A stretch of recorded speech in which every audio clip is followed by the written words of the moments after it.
حکم دیا ہے کہ میں اس وقت جا کر اہل بقیع کے لیے مغفرت کی اور بخشش کی دعا کروں۔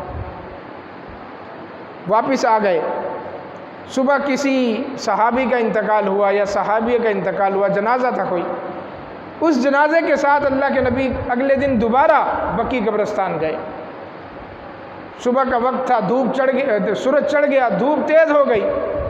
اس دھوپ کی حدت اور شدت کی وجہ سے وہیں بقیع قبرستان میں اللہ کے نبی کی طبیعت خراب ہوئی اور آپ کو بخار چڑھ گیا۔ یہ سفر کی آخری تاریخ تھی، یہ ربیع الاول کی پہلی تاریخ تھی۔ آپ گھر آئے، بخار بڑھتا چلا گیا، بیمار ہو گئے اور بخار اترنے کا نام نہیں لے رہا۔ آپ سب سے اجازت لے کر آخری ہفتے میں ام المومنین سیدہ عائشہ صدیقہ طیبہ طاہرہ سلام اللہ علیہا ان کے گھر آ گئے۔ ربیع الاول کی 8 تاریخ تھی، ربیع الاول کی 8 تاریخ تھی، جمعرات کا دن تھا۔ آخری نماز جو اللہ کے نبی صلی اللہ علیہ وسلم نے صحابہ کو پڑھائی وہ مغرب کی تھی۔ صحابہ نے ایک ایک لمحہ یاد رکھا۔ اس نماز میں آپ نے سورہ والمرسلات عرفا پڑھی، صحابہ کو یہ بھی یاد رہا۔ آخری نماز مغرب کی نماز پڑھائی، آپ گھر میں تشریف لے گئے۔ نمازیں آپ پڑھا رہے تھے، طبیعت خراب تھی، سر پہ پٹی باندھ کے آتے تھے، صحابہ سہارا دے کر لاتے تھے، لیکن نمازیں تسلسل کے ساتھ اللہ کے نبی صلی اللہ علیہ وسلم ہی پڑھا رہے تھے۔ 8 ربیع الاول جمعرات مغرب کی نماز آخری نماز پڑھائی، عشاء کی نماز کا وقت ہوا، سیدنا بلال نے اذان دی۔ اذان دینے کے بعد حسب معمول اللہ کے نبی کے دروازے پر جا کر، امی عائشہ کے دروازے پر جا کر کہا الصلاۃ یا رسول اللہ، اللہ کے نبی آئیں، نماز کا ٹائم ہو گیا، جماعت کروائیں۔ اندر سے کوئی آواز نہیں آئی، اندر سے آواز نہیں آئی۔ صحابہ پریشان ہو گئے، بلال دوبارہ گئے، کوئی آواز نہیں آئی۔ اللہ کے نبی کی طبیعت خراب ہے، نڈھال ہے، غشی طاری ہو رہی ہے، کھڑا ہونے کی سکت نہیں ہے، لیکن اندر سے جواب نہیں دے رہے۔ صحابہ کا اضطراب بڑھ گیا، بے چینی بڑھ گئی۔ اللہ کے نبی صلی اللہ علیہ وسلم کو جیسے ہی ہوش آتا آپ ایک ہی سوال کرتے، کیا لوگوں نے نماز پڑھ لی؟ جواب ملتا وَهُمْ يَنْتَظِرُونَكَ یا رسول اللہ، اللہ کے نبی کیسے پڑھ لیں؟ آپ پڑھائیں گے تو صحابہ نماز پڑھیں گے، آپ کا انتظار کر رہے ہیں۔ بار بار اللہ کے نبی صلی اللہ علیہ وسلم کی طبیعت خراب ہو رہی ہے۔ بالآخر آپ نے اسی نقاہت کے عالم میں کہا مروا ابا بکر فلیصلی بالناس، جاؤ ابو بکر کو کہو کہ وہ لوگوں کو نماز پڑھائیں۔ مروا ابا بکر جمع کا صیغہ ہے، جاؤ سارے جاؤ اور میرے مصلی پر ابو بکر صدیق کو کھڑا کرو، ان کو کہو وہ نماز پڑھائیں۔ امی عائشہ صدیقہ طیبہ طاہرہ نے کہا اللہ کے نبی کسی اور کو کہہ دیں، میرے بابا رقیق القلب ہیں، دل کے بڑے نرم ہیں، وہ آپ کے مصلی پر کھڑے ہوں گے، روتے رہیں گے، نماز نہیں پڑھا سکیں گے، کسی اور سے کہہ دیں کہ وہ آپ کی جگہ پر نماز پڑھائے۔ اللہ کے نبی نے کیا کہا یأبی اللہ و یأبی المسلمون الا ابا بکر، ابو بکر کے علاوہ میرے مصلی پر اگر کوئی کھڑا ہوا، نہ آسمان والے اس کو مانیں گے نہ زمین والے اس کو مانیں گے، اللہ بھی اس کو نہیں مانے گا اور زمین والے مسلمان بھی اس کو نہیں مانیں گے، ابو بکر کے علاوہ کسی پر راضی نہیں ہوں گے، جاؤ ابو بکر کو کہو میرے مصلی پر کھڑے ہوں۔ یہ ہے خلافت بلا فصل کا اعلان، یہ ہے جانشینی کا اعلان۔ اللہ کے نبی آج نماز پڑھانے کے قابل نہیں ہیں، آج موقع تھا۔ اگر آپ یہ کہتے ہیں کہ غدیر خم پر من کنت مولاہ فعلی مولاہ، جانشینی کا اعلان تھا، خلافت کا اعلان تھا، وصیت تھی، تو آج اللہ کے نبی اپنے مصلی پر اپنے جانشین کو کھڑا کرتے، اپنے وصی کو کھڑا کرتے، لیکن اللہ کے نبی صلی اللہ علیہ وسلم نے ابو بکر کو کھڑا کر کے یہ بات واضح کر دی کہ من کنت مولاہ فعلی مولاہ میں جانشینی کا اعلان نہیں تھا، خلافت کا اعلان نہیں تھا، وہاں محبت کی بات تھی، پیار کی بات تھی، الفت کی بات تھی، دلوں میں جو کدورت آ گئی تھی اس کو دور کرنے کی بات تھی۔ یہ اعلان مروا ابا بکر فلیصلی بالناس، یہ ہے خلافت کا اعلان۔ مصلی کا وارث ابو بکر، محراب کا وارث ابو بکر، منبر کا وارث ابو بکر، خلافت کا وارث ابو بکر، سلطنت کا وارث ابو بکر، صحابہ کا امام ابو بکر۔ مرو ابا بکر فلیصلی بالناس، یہ حدیث اپنے بچوں کو یاد کرائیں۔ 4 تو الفاظ ہیں، مرو ابا بکر، یہ ویسے ہم اردو میں جب نام ذکر کرتے ہیں تو سیدنا ابو بکر، یہ عربی کے اندر ابا بکر، ابی بکر، ابو بکر یہ تبدیل ہو جاتا ہے اعراب کے حساب سے، تو یہاں پر ہے مرو ابا بکر، کتنا آسان ہے، ابھی یاد کر سکتے ہیں آپ، مرو ابا بکر فلیصلی بالناس، یہ ہے خلافت بلا فضل کہنا۔ ابو بکر کو کہو کہ میرے مصلی پر کھڑے ہوں اور لوگوں کو نماز پڑھائیں۔ چنانچہ سیدنا ابو بکر صدیق نے آپ صلی اللہ علیہ وسلم کی زندگی میں، آپ حیات ہیں، آپ زندہ ہیں، آپ کی زندگی میں آپ کے مصلی پر کھڑے ہو کر جمعرات کی 8 ربیع الاول کی عشاء کی نماز پڑھائی۔ اگلے دن 9 ربیع الاول جمعے کا دن ہے، 5 نمازیں جس میں جمعے کا خطبہ بھی شامل ہے، یہ 5 نمازیں سیدنا ابو بکر صدیق نے پڑھائیں۔ اگلے دن 10 ربیع الاول ہے، ہفتے کا دن ہے، 5 نمازیں ہفتے کی ابو بکر صدیق نے پڑھائی۔ اگلے دن 11 ربیع الاول ہے، اتوار کا دن ہے، پھر 5 نمازیں ابو بکر صدیق نے پڑھائی۔ اگلے دن 12 ربیع الاول ہے، پیر کا دن ہے، فجر کی نماز سیدنا ابو بکر صدیق نے پڑھائی۔ کتنی نمازیں ہو گئی؟ 5 5 10 اور 5 15، جمعرات کی عشاء اور پیر کے دن کی فجر، کتنی نمازیں ہو گئی؟ 17 نماز۔ یہ ہے خلافت، اللہ کے نبی کی موجودگی میں، آپ کی حیات میں، آپ کے مصلی پر کھڑا ہو کر فجر، مغرب، عشاء، جمعہ، ظہر، عصر، ہر طرح کی نمازیں کس نے پڑھائیں؟ ابو بکر صدیق رضی اللہ عنہ۔ وہ اللہ کے نبی بتا رہے تھے میرے بعد تمہارا امام ابو بکر ہوگا، خلافت کا وارث ابو بکر ہوگا۔ چنانچہ سیدنا ابو بکر صدیق رضی اللہ تعالیٰ عنہ خلیفہ بلا فصل ہے، یہ ہمارا ایمان ہے۔ باقی سیدنا علی رضی اللہ تعالیٰ عنہ کا جو مقام ہے، جو شان ہے، جو مرتبہ ہے، اس سے انکار نہیں، اس سے انکار نہیں۔ ہم سیدنا علی سے محبت رکھتے ہیں، ان سے پیار رکھتے ہیں، ان سے الفت رکھتے ہیں، اس لیے کہ حدیث میں سنا چکا سیدنا علی سے محبت رکھنا ایمان ہے اور سیدنا علی سے نفرت رکھنا نفاق ہے۔ لہذا کوئی مسلمان منافق نہیں ہو سکتا۔ ہمیں سیدنا علی عزیز ہیں، وہ اللہ کے نبی کے چچا زاد بھائی ہیں، وہ سیدہ فاطمہ الزہرا خاتون جنت کے شوہر ہیں، وہ سیدنا حسنین کریمین کے والد گرامی ہیں، وہ جنتی ہیں، وہ شہید ہیں، وہ فاتح خیبر ہیں۔ ہمیں ان سے محبت ہے، ان سے محبت اور پیار اور الفت ہے، اور ہم ان کو خلیفہ چہارم مانتے ہیں۔ یہ ہمارا ایمان، ترتیب یہی ہے، جو اللہ کی ترتیب ہے اس کے رسول کی ترتیب ہے۔ ابو بکر صدیق اپنے مصلی پر کس کو کھڑا کر کے گئے؟ وصیت کر کے گئے سیدنا عمر کے نام کی۔ لوگوں نے کہا وہ تو بڑے سخت ہیں، ان کی طبیعت کے اندر بڑا جلال ہے۔ کہا مجھے اللہ سے امید ہے کہ جب وہ میرے مصلی پر کھڑے ہوں گے، میری جگہ کھڑے ہوں گے، اللہ ان کے اندر نرمی پیدا کر دے۔ ایسا ہی ہوا، اللہ تبارک و تعالیٰ نے ان کو نرم دل بنا دیا، ان کو سادہ مزاج بنا دیا، سادی طبیعت والا بنا دیا۔ انہوں نے اپنے دور خلافت میں آدھی دنیا کو فتح کیا، کیسر و کسریٰ کو اسلام کے زیر نگی کیا، اور انتہائی سادہ زندگی گزاری۔ ابو عثمان نہدی کہتے ہیں ایران بھی فتح ہو چکا تھا، روم بھی اسلام کے زیر تسلط آ چکا تھا، دولت کی ریل پیل تھی، لیکن میں نے سیدنا عمر رضی اللہ تعالیٰ عنہ کو رسول اللہ صلی اللہ علیہ وسلم کے ممبر پر خطبہ دیتے ہوئے دیکھا۔ جمعے کا آپ خطبہ دے رہے تھے اور آپ کی قمیض پر 12 پیوند تھے، 12 پیوند لگے ہوئے ہیں، جن میں سے 3 پیوند چمڑے کے تھے۔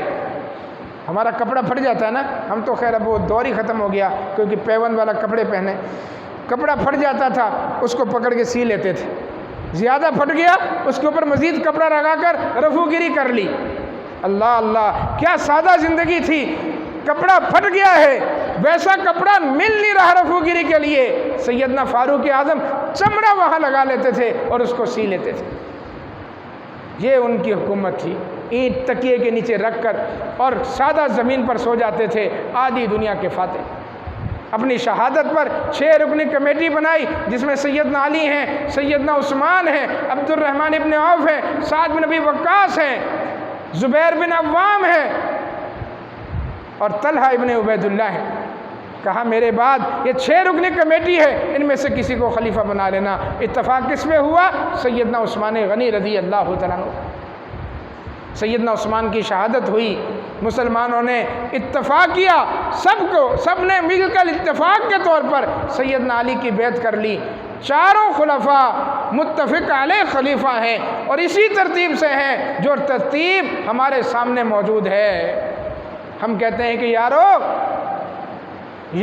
لگتی ہے یہی ترتیب بھلی، یارو لگتی ہے یہی ترتیب بھلی، ابو بکر و عمر عثمان و علی، ابو بکر و عمر عثمان و علی، یہ ترتیب اللہ کی، یہ ترتیب اس کے رسول کی، یہ ترتیب اہل ایمان کی، اور قیامت تک یہ ترتیب اسی طرح برقرار رہے گی، ابو بکر و عمر عثمان و علی، ابو بکر و عمر عثمان و علی۔